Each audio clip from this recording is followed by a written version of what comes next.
Welcome to the Jacksonville First Seventh-day Adventist Church podcast, where we listen, learn, and love together. Our speaker today is Pastor Jonathan Pinato. Now, I want us to read, if you have your Bibles, open to 1 Timothy chapter 1 and verses 3 through 7. I have it on the screen if you want to read along or if you want to open it up in your Bible. 1 Timothy chapter 1, verses 3 through 7. As I urged you when I went into Macedonia, stay there in Ephesus so that you may command certain people not to teach false doctrines any longer, or to devote themselves to myths and endless genealogies. Such things promote controversial speculation rather than faithful stewardship of God's work, which is by faith. And the goal of this command is love, which comes from a pure heart and a good conscience and a sincere faith. Some have departed from these and have turned to meaningless talk. They want to be teachers of the law, but they do not know what they are talking about or what they so confidently affirm. So I want us to look at this passage here just briefly. And so the Apostle Paul is writing to Timothy, and he begins with these words. He says, he uses a kind of a harsh word. He says, command certain people. Timothy is the pastor or the bishop of the church in Ephesus. And this is very fascinating because there is an epistle written that the Apostle Paul wrote to the church at Ephesus, which is the epistle of the Ephesians. And Ephesus is also one of the 7 churches in the book of Revelation. And Timothy was their bishop, he was their pastor. And so here the Apostle Paul is saying, I encourage you, I urge you that you command certain people not to teach false doctrines any longer. And when we read the book of Revelation, we realize that the church of Ephesus indeed was faithful to this command from the Apostle Paul. Because when we read about the 7 churches, about the church of Ephesus in Revelation, we find out that it says they did not tolerate those who had false doctrines. So they were obedient to what the Apostle Paul said. A little bit harsh. He says, command them not to teach false doctrines. And I highlighted the word here, doctrines, in red. Just to kind of highlight it, the NIV here says false doctrines. Other translations say something different. The Greek word here for doctrines is heterodidasko, which is kind of where we get the word, the Greek prefix hetero, which means different. We use different terms with that prefix there, hetero. So in other words, what the Apostle Paul is saying is that there's certain individuals that are teaching different doctrines. And that comes in contrast to another word, which is orthodidasko, which is where we get the word orthodoxy from. And it comes from the word ortho, which in the Greek is to be straight. And that's where we get the word orthodontics from. Straighten out those teeth. Anybody had braces growing up? I had braces growing up. I had braces for like 5 years. It was probably way too long. My teeth were probably that crooked just to get them all straight, orthodontics. Or if you've ever seen the orthopedic, right? They're about helping you with your bones and getting you straight. And so orthodidasko or orthodoxy is about straight teaching. It's about right teaching. But these people in Ephesus are teaching heterodidaxo or different teaching. And the Apostle Paul is saying, don't allow them to teach this different teaching. Or he says, to devote themselves, and if you notice I highlight the word myths there. In the English and the Greek, it's mythos or fables. There are certain individuals not only dedicating themselves to different teaching, but they're also dedicating themselves to myths or to fables. And then it says, or to endless genealogies. And the word there for endless is, in other words, it's a rabbit hole. It's a bottomless pit that doesn't end. It's just one genealogy after another, after another, after another, and it's just never ending. Such things, the Apostle Paul says, promote controversial speculation. Or in other words, the effect of deviating from straight doctrine, from focusing on myths or in this case, endless genealogies or fables, what it leads to is controversy in the church and also speculation in the church. And the Apostle Paul is warning against it. He says it promotes controversial speculation rather than faithful stewardship of God's work. And what is God's work? Which is by faith. God's work is a work of faith. He says, and the goal of this command is love. And so now he's going to be focusing on what the important thing is. And some people believe that when the Apostle Paul here is speaking about the goal of this command, this translation here is taking it to refer to what Paul was saying to Timothy, to command certain people not to teach doctrines. But other people have viewed this phrase to understand that Paul is not speaking necessarily about his command not to teach people, not to allow people to teach false doctrine, but what he's speaking about here is the goal of the 10 commandments. That is the commandments of God, the Torah, the commandments of life. And he's saying the goal of the commandments is, what does it say there? It's in red, is love. Not only is it love, but the focus of the commandment and the purpose of the commandment is a pure heart.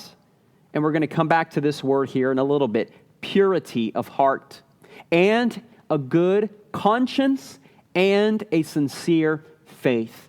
And so the Apostle Paul is telling us that the effect of focusing on right doctrine is first and foremost love. Second of all, it is a work of purity of heart and purity.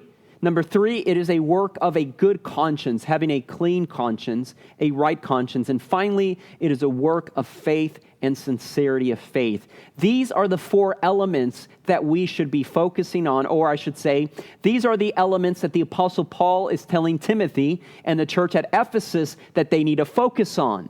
Love, purity of heart, good conscience, and a sincere faith. And it's fascinating because when you read about the church of Ephesus in the book of Revelation, it says, this one thing I have against you, that you have left your first, what is it? Love, if you know it. You have left your first love. And the Apostle Paul here is warning them. It's about love. Focus on love. Focus on purity of heart. Focus on a good conscience. Focus on sincerity of faith. These are the things that you need to focus on. And the passage continues and says, because some have departed from these things, from love, faith, sincerity, purity of heart, and faith. Some have departed from these and have turned to meaningless talk. Now, no translation is going to beat the King James Version translation on this verse, because the King James Version says in this verse, it says, and they have turned to vain janglings. And I just love that phrase, vain janglings. C.D. Brooks preached a sermon that was entitled Vain Janglings, and I still remember it. What is a jangling? A jangling is when you take chains, and the chains are hitting or clanging against one another, which is interesting because in another place, the Apostle Paul uses similar imagery. In 1 Corinthians chapter 13, which is the chapter on love, the Apostle Paul says, if I do not have love, then I become as a sounding brass or as clanging cymbals. It's a similar imagery here. When we turn away from straight doctrine, when we turn away from love, when we turn away from faith, when we turn away from purity of heart and a good conscience, everything else just becomes vain janglings, meaningless talk. These individuals who have departed from these things, they want to be teachers of the law, but they do not know what they are talking about or what they so confidently affirm. And these are some, is the right word harsh language from the Apostle Paul, or strong language to say these people don't know what they're talking about, even though they confidently affirm these things. Now just think about that, because we're going to come back to this one here in a little bit, how people speak confidently about certain things, but then when you look a little bit deeper, you realize that what they're confidently affirming isn't actually so. And so, the year was 1995. Anybody around the year 1995? Give me some hands. 1995, and you don't have to say how old you were in 1995. I was 14 years old. I was a freshman in high school at that time, public high school in Houston, Texas. The year was 1995. I was a 14-year-old teenager, freshman fish in high school. And our church in Houston, remember I grew up Seventh-day Adventist. So our Seventh-day Adventist church in Houston, Texas, they brought in a Seventh-day Adventist guest speaker by the name of William Sutton, who at that time was the foremost expert on matters related to the occult and conspiracy theories in the Seventh-day Adventist church. In fact, if you take a close look at these books here that he wrote, this book here in the middle, it says Introduction by Roy Allen Anderson. And so does this other book here to the right, Introduction by Roy Allen Anderson. Roy Allen Anderson was one of our foremost theologians of the church way back in the days. And so for William Sutton to have the foreword written, or the introduction written by Roy Allen Anderson, that was a significant honor. And so William Sutton spoke about, among other things, about the Masons. Anybody heard about the Freemasons? Raise your hands. Anybody heard about Freemasons? All right. About the Illuminati. Anybody heard about the Illuminati? Shake your heads there. The Illuminati. He spoke about the Jesuits. Anybody, Jesuits. He spoke about Rockefeller. He spoke about the Federal Reserve System. He spoke about ecumenism. He spoke about the New World Order. He spoke about paganism. He spoke about Christmas. Anybody ringing any bells there? I mean, just notice the titles of his book, right? The Antichrist, 666 Tation, and these occult symbols here. Book number 1. Book number 2, the Illuminati, 666. And if you notice, this is the symbol that is on the back of the $1 bill, right? Have you ever wondered about that symbol? I remember when I was a kid, I was 14 years old back then, but I always wondered about this. What was this symbol all about, this kind of creepy-looking symbol? You got this pyramid here, and you got this eye coming out here, and you got these letters in Latin, Novus Order Seclorum. What does that mean? Does that mean New World Order? What does all this mean? All right, so William Sutton, he spoke about all these things. He also spoke about the occult and the entertainment industry, namely Hollywood and music artists and their hidden agenda. And I think that from all the information that William Sutton shared, what impacted me the most had to do with music. Now remember, how old am I at this time? I am 14 years old. I'm a freshman in public high school. And this here was one of my favorite musical artists back in those days. They go by the name Bone Thugs and Harmony. I'm not sure if they're still singing or not.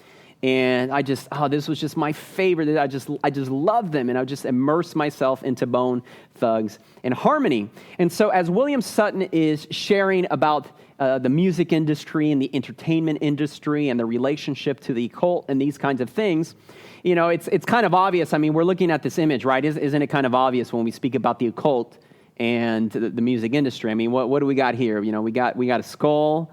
We got pentagrams all over the place with their album and even their, I mean, look, this one here says East 1999. Even the fonts are like this kind of gory, blood-looking kind of a thing here. And so it's pretty obvious now. You look at this and you're like, Jonathan, of course, this is just filled with the occult and occultic symbols and all these kinds of things. And so, when I heard that presentation, I'm 14 years old. I hadn't surrendered my life to Jesus yet, though I was coming to church every week and every Sabbath because my parents were like, as long as you live in my house, you're going to go to the church. You're going to go to church every week. No ands, if, buts about it, right? So that's just what I did. I went to church because my parents made me go to church, though I had not yet surrendered my life to Jesus at this point. And so in my mind, how I was thinking was, well, I'm 14 years old. In my mind, I was thinking, well, I'm not really into God and stuff, but I don't really want to go the Satanist route either. Are you following me? Can I get some head shaking there? Can you relate with that, right? I'm not really into God and church and all this kind of stuff, but I really don't want to go the Satanist route. And so I remember I took all my secular CDs and I threw them all away. And even to this day, I don't really listen to secular music. I'm very careful about the things that I hear and listen to as far as music and these kinds of things. And now, you're looking at this album, this cover art, and it's actually pretty tacky when you look at it. You have to remember this was the 1990s. This looks like someone just, who knows what kind of artist was designing this thing. And but this is just an example of music from my day, from the 80s and the 90s. William Sutton shared examples from his day, which he went back to the 1960s, the 1970s. He mentioned bands that I had never even heard of at that time. For example, the Eagles. Anybody heard the Eagles? Hotel California, right? He talked about that song. I was 14 years old. I had no idea who the Eagles or what Hotel California was back in those days. I do now, though. He spoke about that. He spoke about the Beatles. Anybody heard about the Beatles? Right, and some of you, I don't know, some of you may think this is blasphemous, but I don't know that I've ever heard a song from the Beatles, honestly. I mean, I know who they are, but I honestly, I can't even remember if I've heard a song from them at all. He spoke about John Lennon's Imagine. I know what that song is now. John Lennon, anybody? John Lennon, Imagine, there's no heaven, these kinds of things, right? So those were examples from William Sutton's day. I am sure, however, that every generation has their own example of the occult and the entertainment industry. And so if we were going to look at album covers from the 2000s or from the 2010s and songs and music videos and artists and these kinds of things, I'm sure we could find ample examples of the occult in the entertainment industry and in the music industry today. And so that was a blessing for me in my young life, hearing these presentations. However, when I was thinking a little bit deeper about the presentations that William Sutton was sharing, I found that there were certain problems with some of the things that he was saying. Now, this is very important because the truth is in life, you're not going to agree with anyone 100% of the time. And on the other flip side, no one is correct 100% of the time either. All right, we have to prove all things, hold fast that which is good. And just because something someone says isn't necessarily true doesn't mean that everything that is true that they say isn't true as well. Did you guys follow me with that? You don't have to throw the baby out with the bathwater either, right? So, but here's one of the problems that I noticed with the presentations upon further reflection. One of his presentations had to do with how the occult and the New World Order had infiltrated giant corporations. And then he went on to show, which at that time, I was 14 years old, seemed to be like 1 million slides of various company logos, where he would show the corporate logo, and then he would highlight how there was occult symbolism inside of those logos. And hence, that went to prove that big business was all in on the conspiracy of the New World Order and all these kinds of things. And there's one particular phrase that he would say after showing every logo, and it's still stuck with me till this day, 25 years later. 1, 2, 3, this was the phrase. 1, 2, 3, wavy lines, sign of the lunar serpent, mark of the beast, 666, and the New World Order. It's almost like I want to get it in your mind too. If you can say it with me too. 1, 2, 3, wavy lines, sign of the lunar serpent, mark of the beast, 666, and the New World Order. And so, for example, I here have a logo from Microsoft Windows, which is an old logo from back in the days. And so what he would do, if you can see my mouse, he would be like, 1. Do you see it there, the wavy line? Do you see that wavy line? 1, 2, do you see that wavy line there? And 3 wavy lines, mark of the beast, sign of the lunar serpent, 666, New World Order, mark of the beast, these kinds of things. And I think in his mind, the idea of the lines, I'm not necessarily going to get into all the explanation, I don't necessarily remember, but I think what he was saying is that these lines that are wavy, and there were 3 of them, what they would do is they would kind of turn, and eventually if you followed how they were turning, it would turn into a 6, and that's where he gets the 666 from. So he would show logos of McDonald's and all the other kinds of logos, and you see the wavy lines, and if you kind of follow it through, it would form a 6 and 666 and all these kinds of things, all right? And then guess what other logo has 3 wavy lines? And this is where I found my problem here. Guess what other logo has 3 wavy lines? There you go. All right, and so you're looking at this, and you're like, oh, wait a minute here. 1, 2, 3 wavy lines, and it actually has 2 sets of wavy lines, or maybe it's the same line, right, continuing all the way through, right?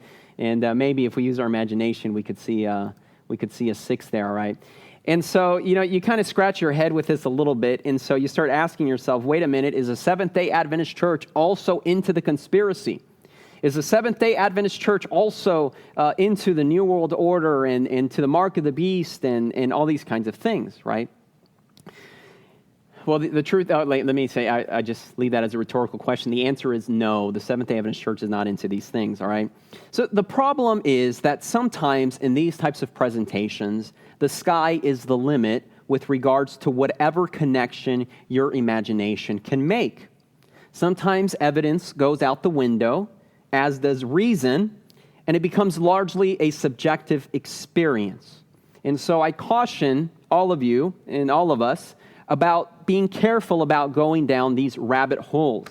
And now what I'm going to do is I'm going to allow my imagination to kind of go a little rampant and see where it goes, all right? And just have a little bit of fun with this, right? Okay. So now, the Seventh-day Adventist logo also has 3 wavy lines and 666. Okay, these kinds of things, all right. Now let me show you another image here.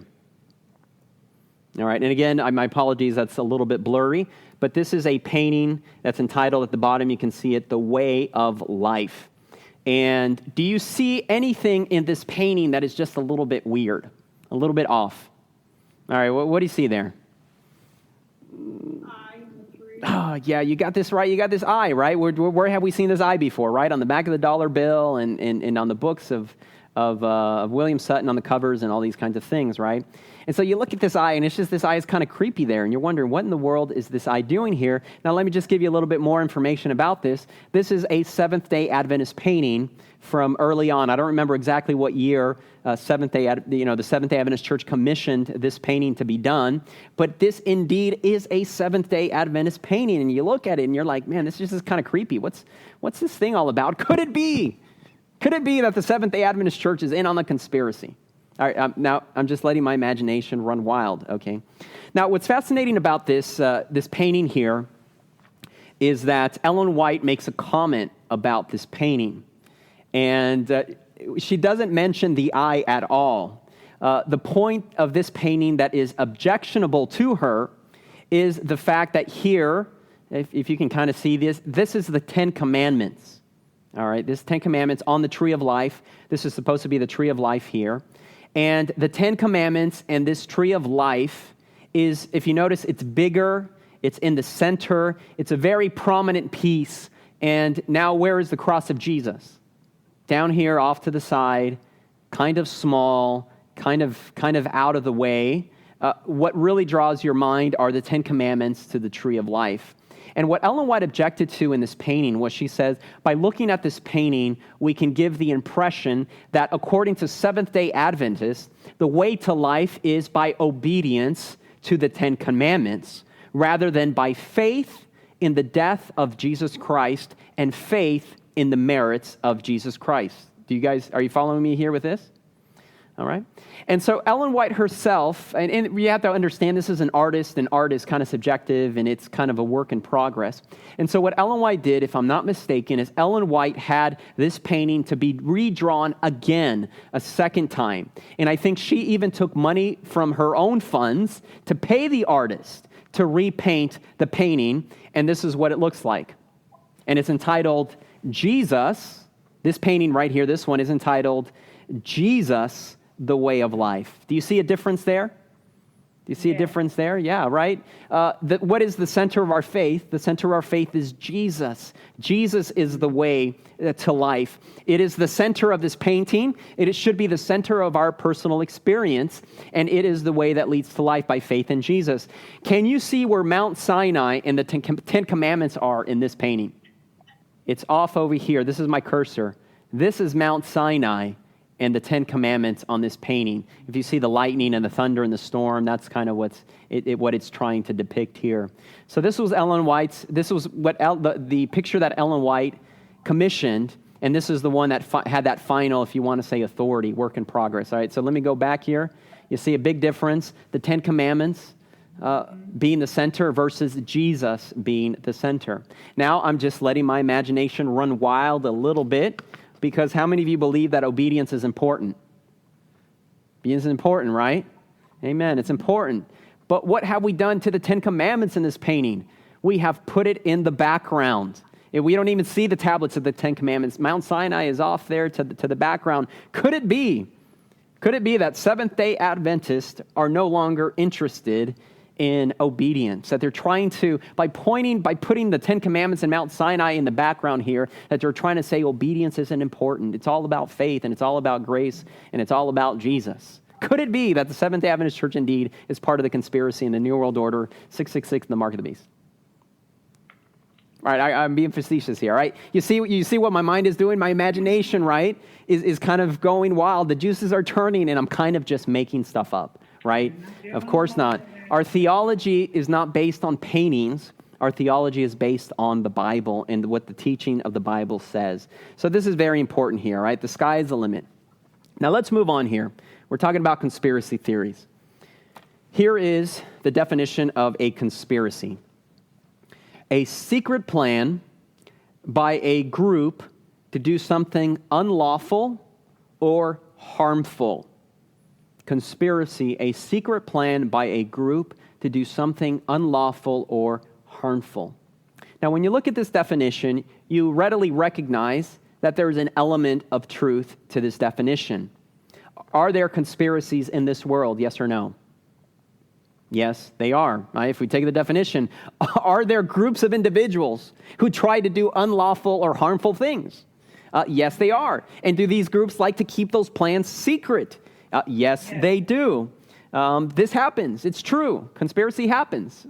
Now, here we have America's favorites. One of America's favorite, what'd you call her, a mom? I don't know if she was a mom or not, but TV personality here, Lori Loughlin. And I think just yesterday they pled guilty, and I saw the article, and I just clicked on it to read about the article. It's the college admissions scandal. And the article used these words to describe what it is that they were doing. If you're not familiar with what it is that they were doing, Lori Loughlin, along with her husband, along with several other wealthy individuals here, they were bribing Ivy League and top universities. They were giving them a lot of money in donations so that their children, who otherwise wouldn't be accepted into these universities, would be accepted into these universities. And hence, by these universities accepting the money and accepting their children, another student who was actually qualified, better qualified, and would have entered into these universities was denied admission, while these other, if you want to say rich kids, for lack of a better word, were accepted all because their parents were bribing the admissions process.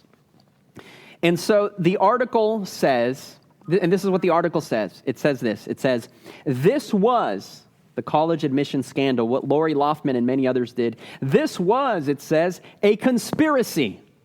That's what the article said. This was a conspiracy to corrupt the college admissions process. Lori Loughlin and her husband, they gave over $500,000 for their daughter to be accepted. I don't remember what university it was, maybe University of California, Berkeley. I'm not sure exactly which one it was, right? A conspiracy to corrupt the college admissions process, all right? Conspiracies happen. And so I think the sentencing for her was, between her and her husband, were to pay another $400,000. In fines, and I'm thinking about these money. She gave $500,000 for her daughter to get into this university, and in my mind, I think does admission. Does the cost of tuition even cost that much? I don't know. I guess when you have so much money, I don't know. I don't know what happens when you have that kind of money. What your thought process is, but so they give $500,000, which is probably way more than the cost of tuition at these universities. Who knows? They're fined $400,000 between the two of them. Between both of them, they have to do 350 hours of community service. Between both of them, they're being sentenced to 7 months in jail. I think Lori Loughlin is sentenced to 2 months in jail, and her husband is sentenced to 5 months in jail. 7 months total between the two of them. And I just kind of think, though, how hilarious this picture is, though. How this picture just just really vilifies her, makes her look like such a terrible person, like such an evil person, right? I mean, she's probably just walking and she's just glancing up and snapshot, paparazzi gets her mugshot there. And I also think it's funny that you have this news reporter in the back with a microphone following the lawyer, trying to interview the lawyer. This picture just totally vilifies her, or doesn't. Or does it? Is she really that bad of a person? Is what she did really that bad? Now, this next statement I'm going to make is going to deviate a little bit from the topic. It may even be controversial, but I just want you to chew on it and think about it. I came across this the other day on Twitter, and I saved it. American justice. Now, this may be an oversimplification. The tweet said, American justice. Rich people make mistakes. Poor people commit crimes. Now, this may be an oversimplification, but it sure feels that way, though, doesn't it? All right, let's get back to the fact that conspiracies do happen. Organizations, there are conspiracies in organization. There are conspiracies in the government.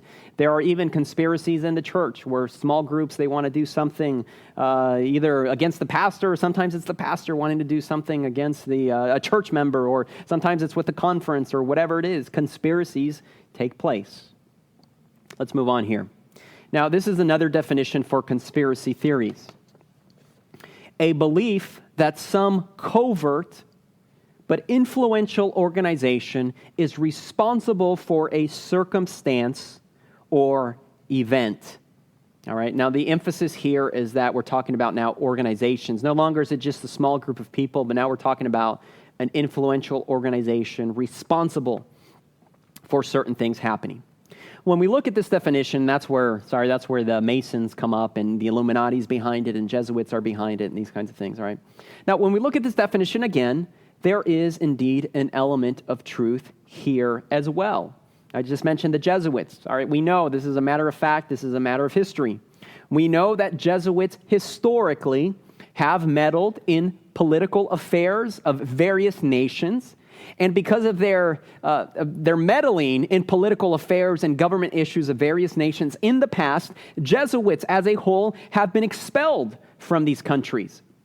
Various examples are in Asia of how Jesuits, I think it was in the 1500s or 1600s, they were expelled from various Asian countries because of their meddling in politics and these kinds of things, right?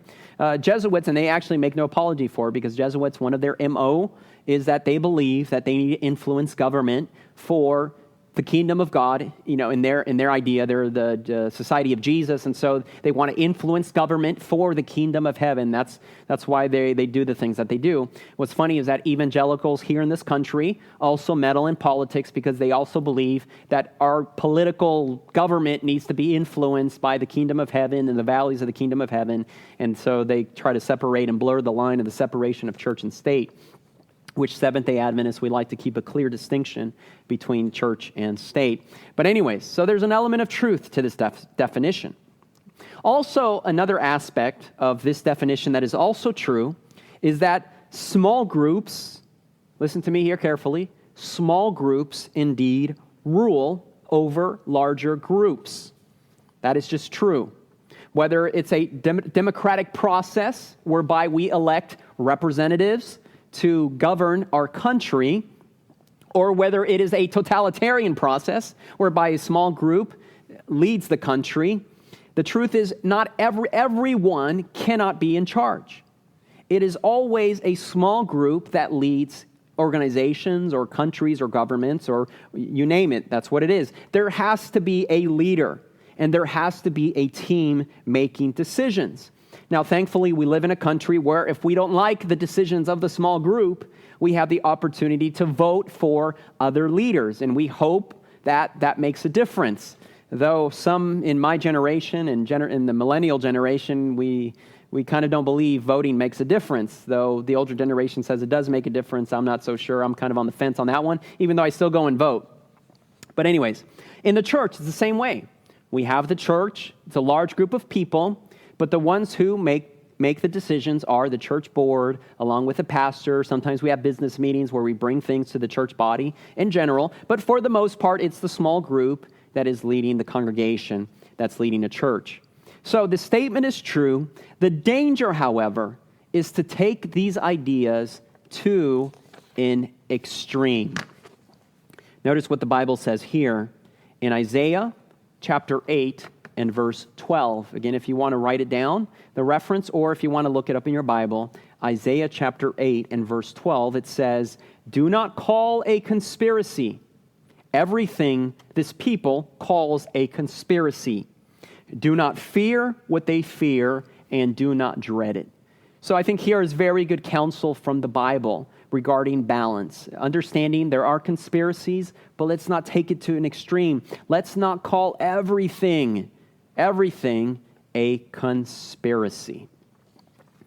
Now, I want to highlight a few more problems with conspiracy theories, and I'm going to use my imagination here again, if you'll allow me to have a little bit of fun. Is that another problem with conspiracy theories? First of all, they kind of tend to be a little bit subjective sometimes. It's to the imagination of the person, and they sometimes start making stuff up. But another problem of conspiracy theories is that they are built on a negative. And it's very difficult to disprove a negative. What do I mean by it's disproving a negative, and how difficult it is to disprove a negative?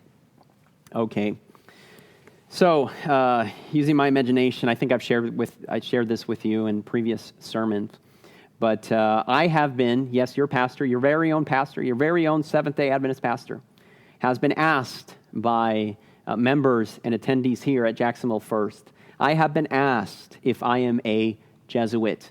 Let me get the looks on your faces. Is anybody twitching? Is anybody? You know, I have been asked. No, I'm serious. I'm not joking. I have been asked. They have asked me directly, personally, if I am a Jesuit. You know, and I kind of chuckled when they first asked me that. I kind of laughed a little bit. Am I a Jesuit? Am I a Jesuit? Am I a Jesuit? All right. Now let me allow my imagination to kind of flesh this out a little bit, to go a little bit wild here. All right. Are you a Jesuit? And at first, I thought they were joking, and then I realized that they weren't joking, that it was a serious question. They were wondering whether I was a Jesuit. And I was like, well, why do you think I'm a Jesuit? You know, and then they were like, well, you know, you did go to Rome that one time. You did go to Rome that one time, and you did go to the Vatican that one time, and we're not exactly sure what you did when you were at Rome and in the Vatican. And you did mention that you had a general audience with the Pope. You did mention that, and it's on social media. And you did preach a sermon once, a communion sermon once, and you titled it Mass. Are you guys following me here? All right. And you have a cross that you like to put up every Easter, and that cross has some letters written in a language that we don't understand. I think one of the languages is Latin, and you do sometimes when we do communion service, you ask the congregation to come up front to receive the communion. And we've noticed that when you dedicate babies, you will anoint them with a little bit of oil on their forehead, and then you make the sign of the cross on their forehead. And we've noticed that you've even used the term Lent, and you call everybody to 40 days of practicing these things. Now, all those things are true. I have said all those things. I have done all those things. The problem is that the interpretation of those things is incorrect. And it's that misinterpretation that opens the door to suspicion. Have I sown now? And I'm wondering now how many of you actually think I am a Jesuit. All right. And then I said, no, I'm not a Jesuit. I said, first of all, Jesuits it's an order of Catholic priests, and Catholic priests, they first of all take among all the what do they call that? The vows. Yeah, they take vows. Among all the vows that they take, one of the vows that they take is a vow of celibacy. And I have been married for 15 years, and I've had 2 children with my wife, and that would just right there disqualify me from being a Jesuit. I don't count. And then the individual turned to me and they said, no, you don't understand. Jesuits can be anything they need to be. Now, with that kind of thinking and with that kind of reasoning, it's nearly impossible to disprove or convince the individual otherwise when anything can be anything and there are no rules. How do you disprove that? How do you disprove that? You know, I mean, I can tell I'm not a Jesuit. I was born in the Seventh-day Adventist Church. I've been a Seventh-day Adventist all my life. I've gone to Seventh-day Adventist education all my life. I'm a Seventh-day Adventist pastor, all these kinds of things, you know. How do you disprove this, that I'm not a Jesuit? And they're like, well, I don't know what you do on Sundays. Where do you go on Sundays? It's difficult, right? It's difficult. So that's kind of one of the problems with conspiracy theories is that they're built on a negative. And how do you disprove? How do you disprove a negative? It becomes very difficult. All right, number 2, problems with conspiracy theories is that they're also built on suspicion. All right, and probably what I did now is I probably sowed a whole bunch of seeds of suspicion in your mind about whether I am a Jesuit or not, right? And suspicion typically isn't necessarily a healthy thing. In fact, we were reading right now, the Apostle Paul says that when you, in 1 Timothy chapter 1, he says that when you're focused on true doctrine, one of the very first characteristics is love, sincerity of faith, a good conscience, but then he also says purity of heart. Purity of heart. Suspicion is kind of the opposite of purity of heart. James says, for the wisdom that comes from above, he says, is first and foremost pure. But instead, when we're sowing seeds of suspicion and seeds of doubt, it's the opposite of trust. It's the opposite of purity. And so a little leaven, as Jesus said, a little leaven leavens the whole. Oh, pastor's a Jesuit. Are you sure? Look at these things that he does, or look at these things that he said. And that little leaven, well, is it true? Could it be true? And that little leaven starts doing its baleful work. And what ends up happening when you sow a seed of suspicion is that you end up seeing the very evil which you created in your own mind. And I think that that's kind of what happens, though, when you see these logos, right? You see something, and maybe for an exercise, next time you make a drive, just go out and look at some of these corporate logos, right? And see if you can see the 1, 2, 3 wavy lines. But that's what happens with the Seventh-day Adventist logo as well. I start seeing something in the Seventh-day Adventist logo that isn't there. Those 3 wavy lines in the Seventh-day Adventist logo are representative of the 3 angels' messages, which has always been at the heart of what it means to be a Seventh-day Adventist. And that's what those 3 wavy lines mean in the logo. If you didn't know that, it's the 3 angels' messages. Disproving a negative, it's built on suspicion. And number 3, verification is sometimes very difficult when it comes to conspiracy theories. How do you go about verifying some of the information that is presented? Let me give you an example here. A few weeks ago, I watched a very well-made documentary. It was very high production value, just very well-made documentary. And the individual there was a biochemist, I believe. And they were talking about some things that I'm not familiar with. I mean, they were talking about biochemistry. I'm not familiar with biochemistry. I've never studied biochemistry before. I'm not familiar with the words, with the definitions, with the vocabularies. And they were talking about this very complicated thing, and they were even talking about RNA versus DNA, right? DNA and RNA and these kinds of things. And I don't have the ability to verify whether what that person is saying is true or not. Right? It's just very difficult. It's above my pay grade. I didn't study biochemistry, right? Not only that, but they made a reference to historical events that took place in the 1980s. They gave kind of news headlines, or just the headlines, right? And again, how would I even go about verifying whether those headlines are saying what the article's saying, what they're actually saying is true? Are you guys following me? I mean, this becomes very, very difficult. But the individual was saying it so confidently. What they were saying was just a matter of fact. That if you saw the high production value that the documentary was, and if you just listened to how confident they were in affirming these things, you would say, well, yeah, what they're saying is completely true. It's all a conspiracy. Right? But it's kind of difficult to verify these kinds of things. And when you do go into it a little bit deeper, you realize, well, it's not necessarily true, even though they were confidently affirming these things, which is what the Apostle Paul says in 1 Timothy chapter 1. They don't know what they're talking about, even though they confidently affirm these kinds of things. So, be careful with that. Verification can sometimes be a little bit difficult with these kinds of things. So, I want to share with you a word of wisdom that one of our presidents, was he our 15th president? I don't remember exactly. Words of wisdom that our president, Abraham Lincoln, shared with us and with this country. And Abraham Lincoln says, don't believe everything you read on the internet. How many of you say amen to that? Okay, all right. Now, this is very fascinating because I remember my parents telling me before the dawn of the internet, they would tell me, Jonathan, don't believe everything you see on the TV, right? Have you guys heard that one?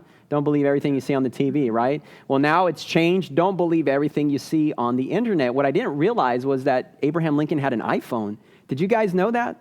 I had no idea he had an iPhone. All right, guys, I'm joking here, right? This has totally been photoshopped.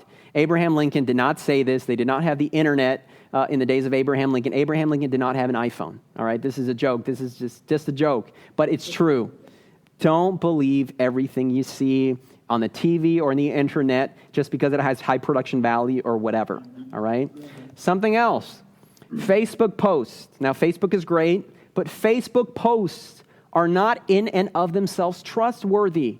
You have to verify them. Now, a lot of people do share good information on Facebook, but also you have to remember, you have to verify these sources. You have to make sure they're reliable sources of information. When I was at seminary several years ago, there was a class that we took, and it was called Research Methods.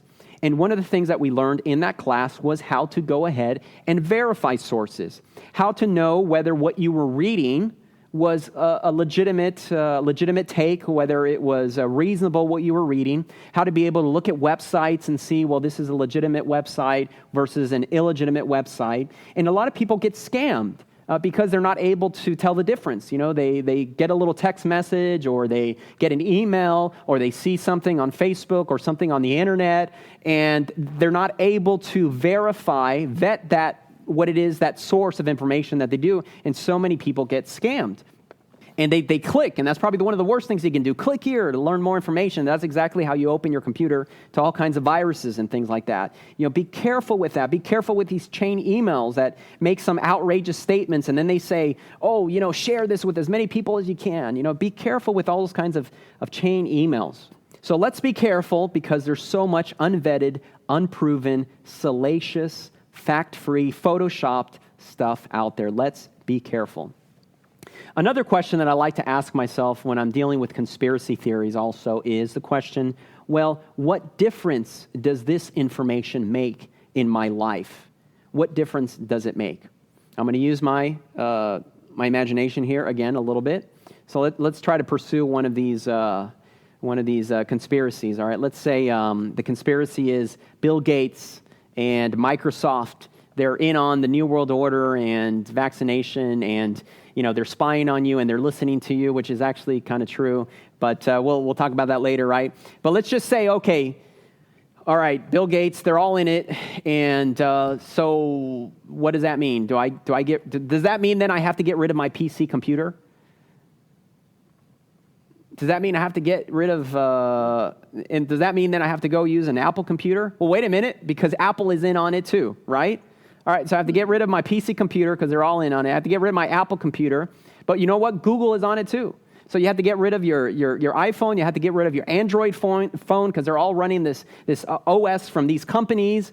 And you have to go and use, which isn't far from the truth, you have to go and use one of those little drug dealer cell phones. You know, those little flip phones? Drug dealers, flip phones that you can take the battery out and then no one can trace you. The truth is, I sometimes actually want to get me one of those little flip phones because, I mean, it's true. Anyways, the things that they're doing, right? But, what difference does it make? It actually makes life a little bit hard. How are you going to live without a PC computer? How are you going to live in this world without an Apple computer? How are you going to live without a cell phone? It makes life very difficult. What difference does it make? It makes it somewhat untenable. How about this one here? All right, here's another one. What difference does it make? So I find out that the Federal Reserve isn't what it says it is, and it's the Illuminati and all these kind of stuff with the banks, right? And big banks are all in it. So then what? So then I take all my money out of the bank? Where do I put it? In my mattress?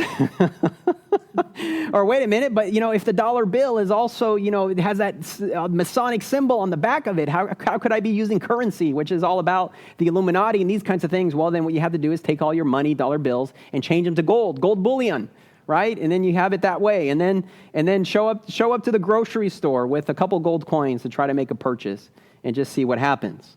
Oh, wait a minute, but you can't go to the grocery store either because all the food in there are GMOs and Monsanto, right? I mean, you guys know it's a conspiracy, right? It's all made to reduce the population of the earth. So I can't even go to the grocery store to buy my own food. So what that means, I have to go start growing my own food. And preferably off the grid. And so in other words, you kind of see how I'm going here now. I'm not saying it's bad to grow your own food. And, my in-laws, they're farmers, and that's what they've done all their lives, and these kinds of things, right? And sometimes I also feel like going off the grid and growing my own food, right?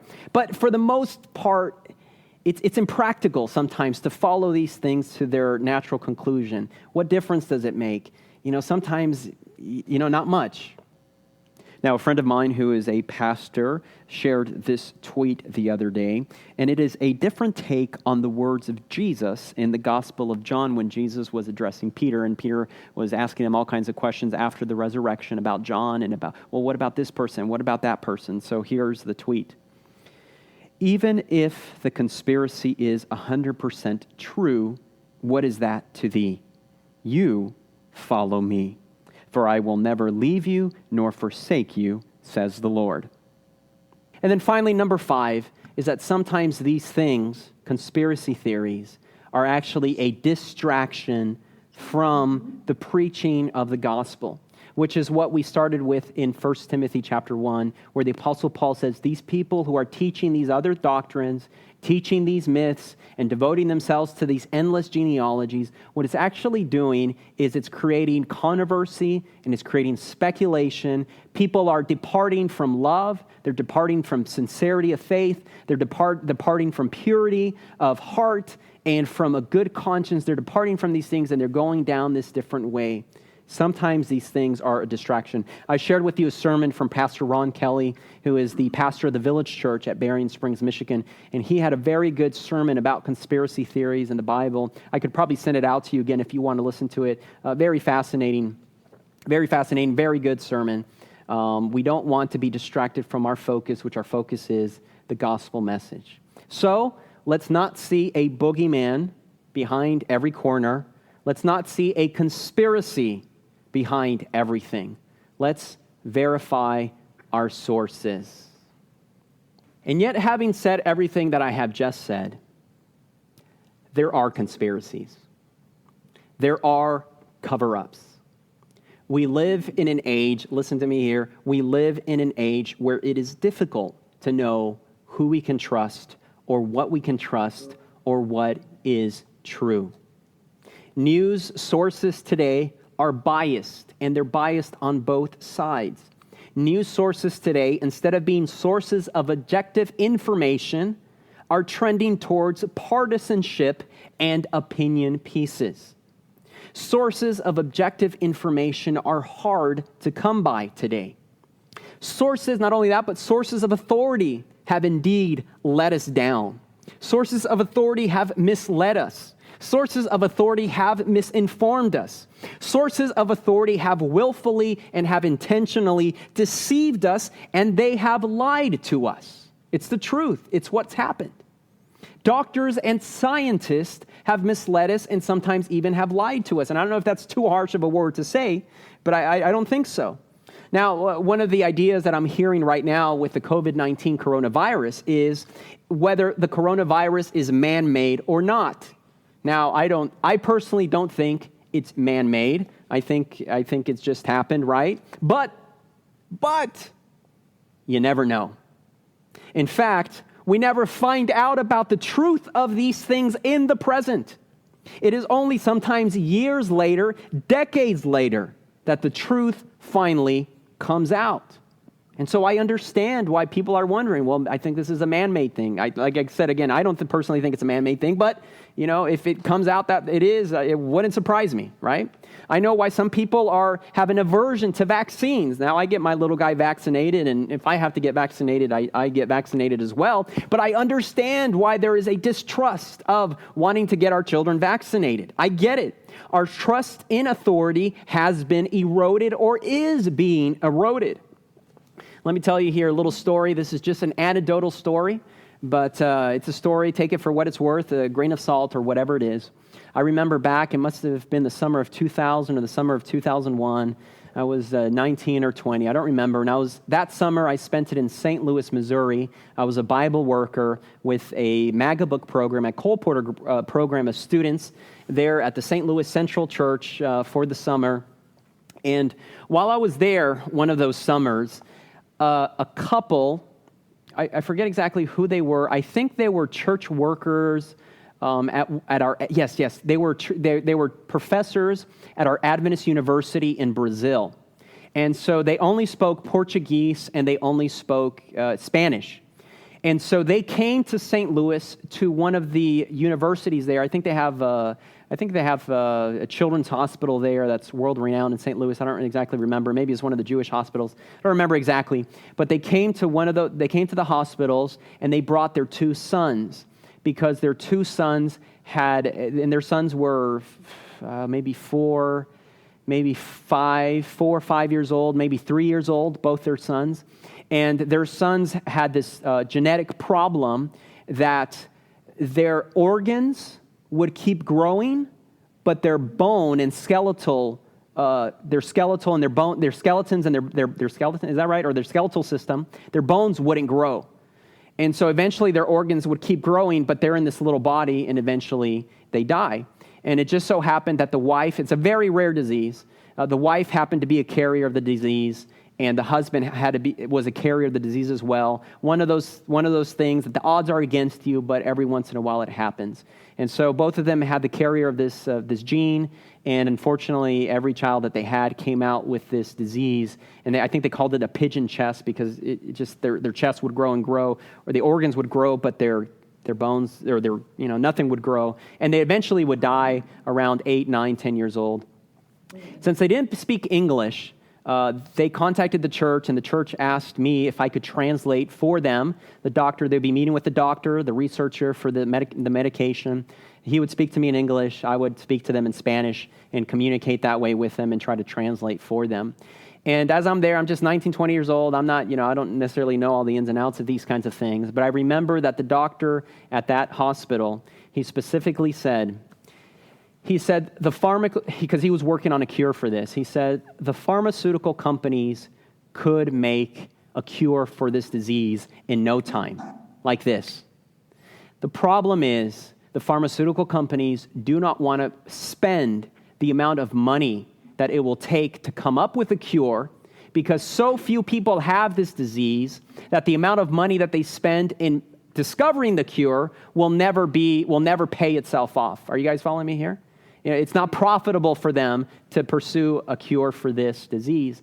And so I started thinking about that, and I don't understand all the administration and finances and these kinds of things, but you would think that the pharmaceutical companies make so much money on other medications that they could divert some of the funds to research and these other less profitable drugs and maybe make a cure instead of, the end being somebody's dying, right? And again, I don't know all the details of that, but I was like, that's interesting, So they can make a cure, but they won't, because the money won't be there and the money's not there.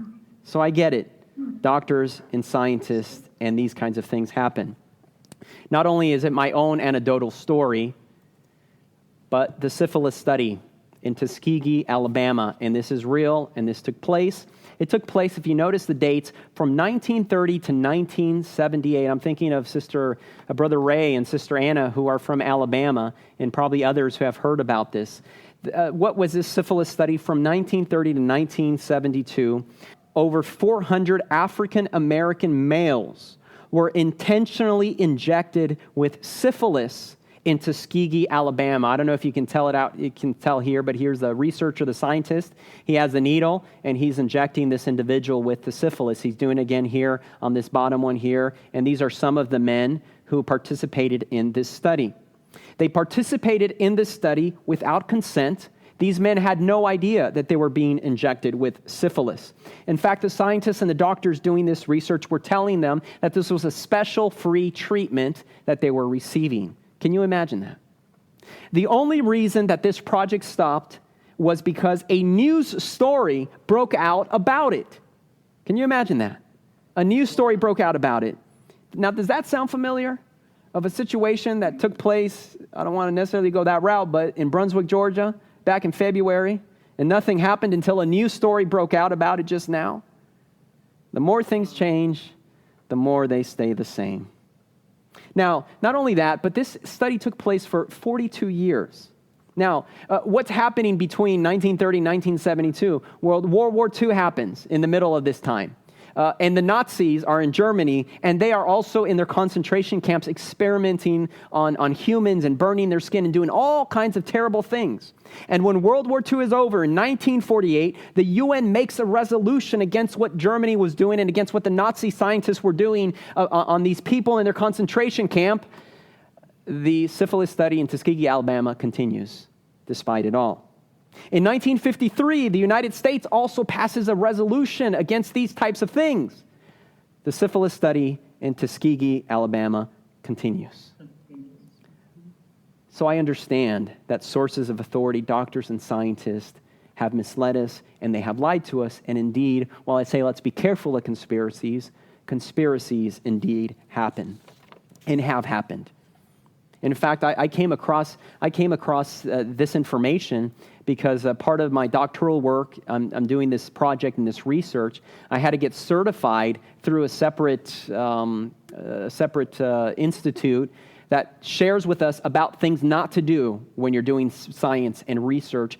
And this is where I got this information from. And I was just blown away by this information. Here's another one. The Willowbrook study, taken place at this state hospital for mentally ill children, took place between 1963 to 1966. Horrible, breaks my heart. I almost want to start crying right now. Children with mental disabilities here at this state hospital were fed fecal matter in order to contract hepatitis so that scientists could study the effects of hepatitis on humans. Guatemala. American scientists went to Guatemala. Another STD study from 1944 to 1946. They infected prisoners and soldiers and psychiatric inpatients in shameful and dehumanizing ways with syphilis and gonorrhea and chancroid. When they found out about the study, many of those scientists that were in Guatemala, they went and they returned to Tuskegee, Alabama, to continue the syphilis study there in Tuskegee, Alabama.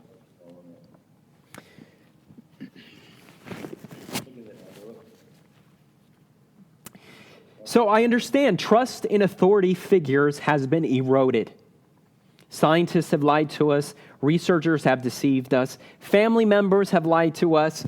Pastors have lied to us. Teachers have lied to us. Law enforcement lets us down and deceives us. Politicians let us down. Governments deceive us and lie to us.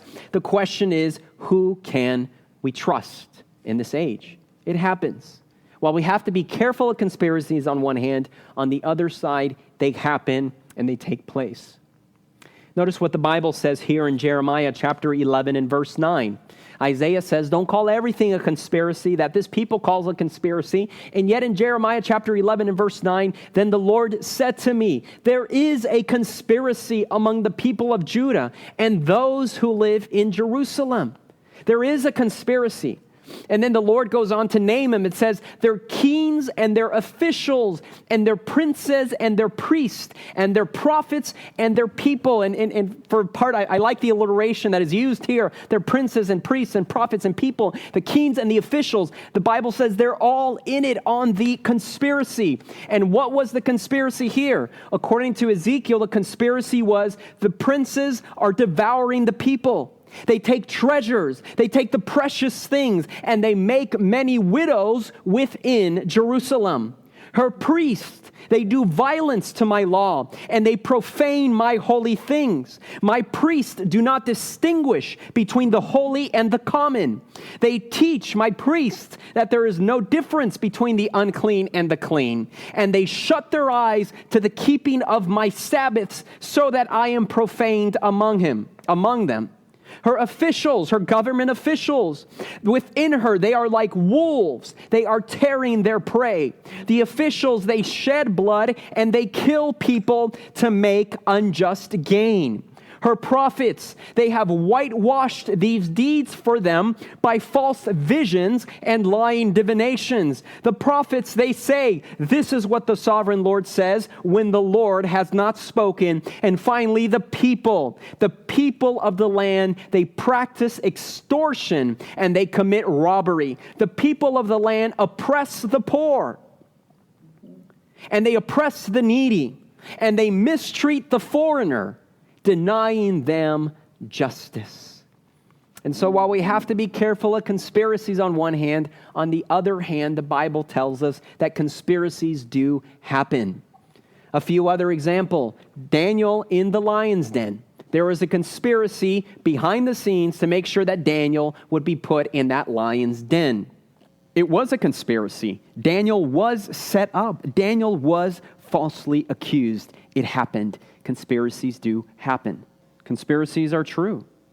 But oftentimes, true conspiracies are not as elaborate and dramatic and as convoluted as we would like them to be.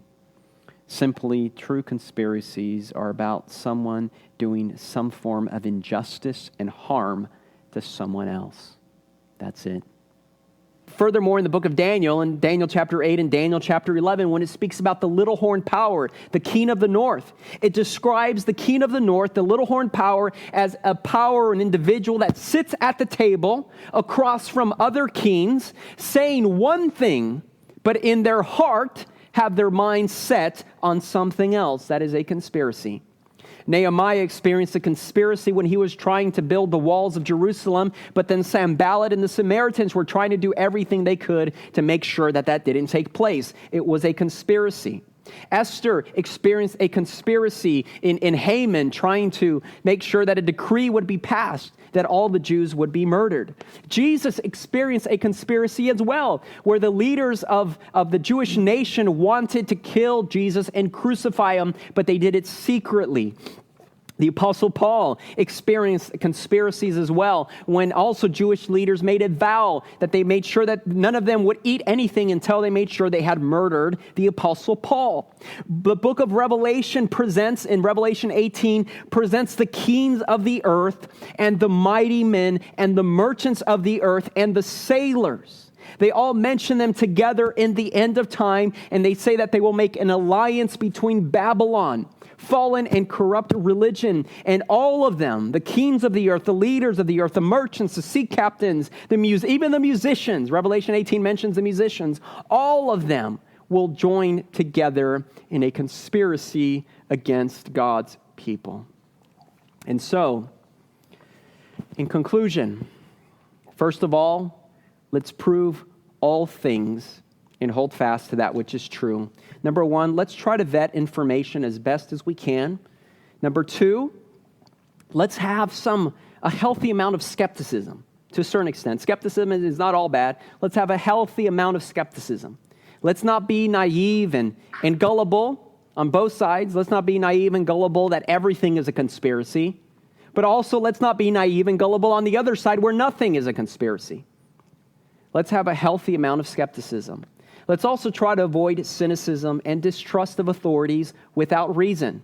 Let's trust. I always like to trust what is told me. Let's trust, but then let's verify. And finally, above all things, when we live in this age where we don't even know what's true or not, we do know that God is true, that we can trust God.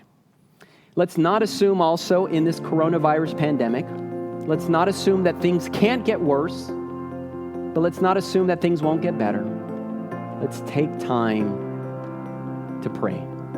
This podcast is brought to you by the Jacksonville First Seventh-day Adventist Church. Connect with us on www.jaxsda.org or on Facebook and YouTube. We look forward to sharing more inspiring messages with you.